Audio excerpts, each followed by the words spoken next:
What is up, you guys? My name is Marcellus, and today I am going to bring you a Toriko discussion video. This will be cut up into two parts.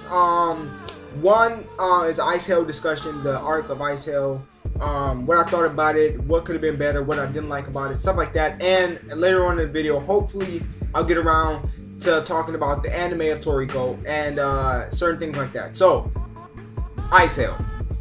All revolved around Century Soup. If you read this part of Toriko, you know what I'm talking about. If you haven't, I definitely suggest you go read this. One of the, hypest had me hype while I was reading this. All the shit was going down. Fights were going down. This is basically a fighting arc. Nothing really profound happens besides Toriko unlocking 2 powers, I think, and making him meet new comrades and foes.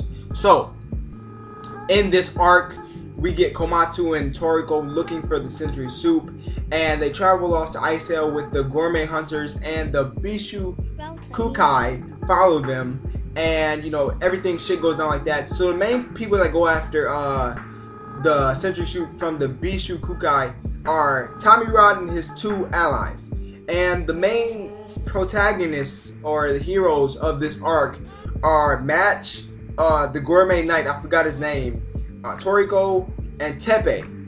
And first of all, Teppei is such a badass, bro. Like, when you first see him, when you first introduced to him, you think he's a villain because he's wearing one of those masks with the long hair, and it looks like he had killed a lot of the people on the ship.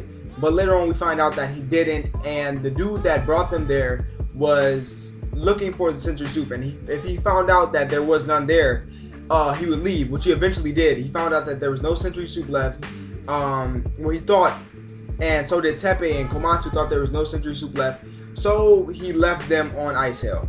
And pretty much you can tell by the name of this continent, or island, or whatever you want to call it, that this weather was rigorous. People were dying.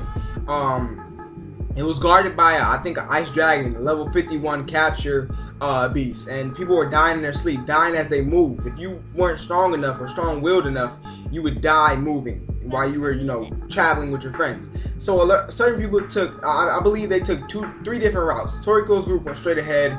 Damn, what's his fucking name? Zonge or whatever, that annoying beach gourmet hunter. He took like a curve route, and I believe Tommy Rod and the rest of Bishu Kukai followed Toriko. And at first, when I seen Tommy Rod, he did not look like an intimidating character at all. But it was his simplicity of his character design that just kind of creeped me out. When he got angry, it was just his face that creeped you out.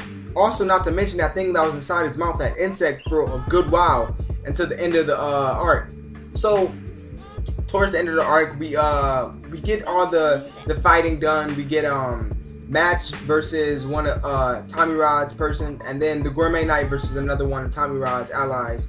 And I really do like the Gourmet Knight's powers. Honestly, I think that's one of the coolest powers I've ever seen. In a long time, because I was thinking about that power. The power to be able to push somebody's bones out. He popped his sacrum out, or however you say it, the hip, pretty much the pelvis, near the pelvis. He popped that out so he wouldn't be able to move anymore, and that was sweet. I thought that was fucking amazing. And Toriko goes against Tommy Rod. That fight was just, man, bloody as fuck, gory, action-packed, fast-paced. Everything you want in a shonen fight, it was in that fight. People's arms were getting ripped off. They were getting fucking destroyed. Icebergs were getting destroyed. Everything was cool. And then, at a point, Toriko couldn't, fight anymore. And at the same time, almost at the same time, Tommy Rod couldn't fight anymore when he gave up the insect that was living in his body for a while.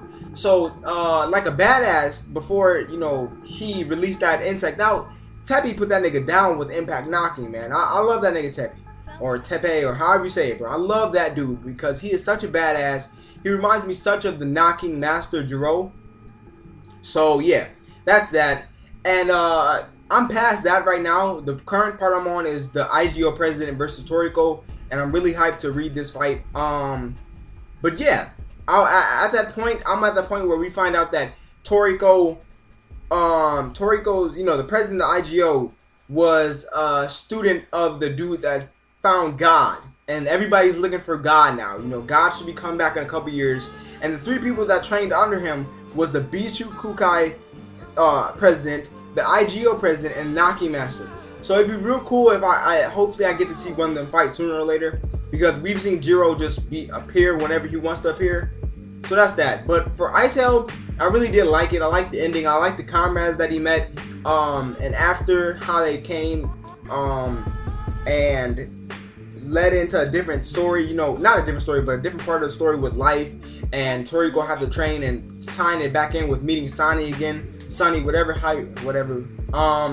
One thing I didn't like about Ice Hell is that it seemed a little bit too unrealistic. I know this is manga, but Toriko's arm was ripped off, and he felt pretty much no pain at all. You know, he was still fighting with one arm, and he was able to be conscious when he seen Komatsu. That's another thing I didn't like. Komatsu was a little bit too bitchy in this arc. You know, at the end where he starts crying that he failed and shit like this, and blah blah blah. But after that, I did like what he did. How he spent 6 months trying to perfect the century soup, and showed it to Granny Setsu, and showing that he is an elite chef. Even past her level, not right now, but you know, past what her level was when she was making the century soup. So yeah, I like that about the whole Ice Hell. Now, on to the Toriko anime. I've watched several scenes from the Toriko anime. One back in where the GT Robo had showed up in the arena and tried to kill Terry. And the one thing that he did that really shocked me about the manga right away is that he shot Chief Mansam, I think Mansam Handsome, when he shot him through the neck. That was really gory. I did not expect that. That's when I first got into Toriko. But now, you know, I went back and I watched the scene in the anime, and it takes a lot away from when you censor anime so much. And one thing I do have to say is that just recently, the anime hero told me that they have put blood in the Toriko anime. There's captions, there are scenes where Toriko, Sani, and Coco are laying in blood, and not just a little bit. They're laying in a good amount of blood. So if Toriko decides to stop censoring so much, I do not know where this could lead, because I believe they've already animated Ice Hell. Yeah, they've already animated Ice Hell, and they, you know, didn't show any blood in there. So hopefully the rest of Toriko, what they're going to animate, has some kind of gore in it, because that's taking a lot away from the manga. That's a huge part of the manga, in my opinion. So thank you guys for watching. Comment down below what you think of Toriko the anime, and what you thought about Ice Hell, the arc in Toriko.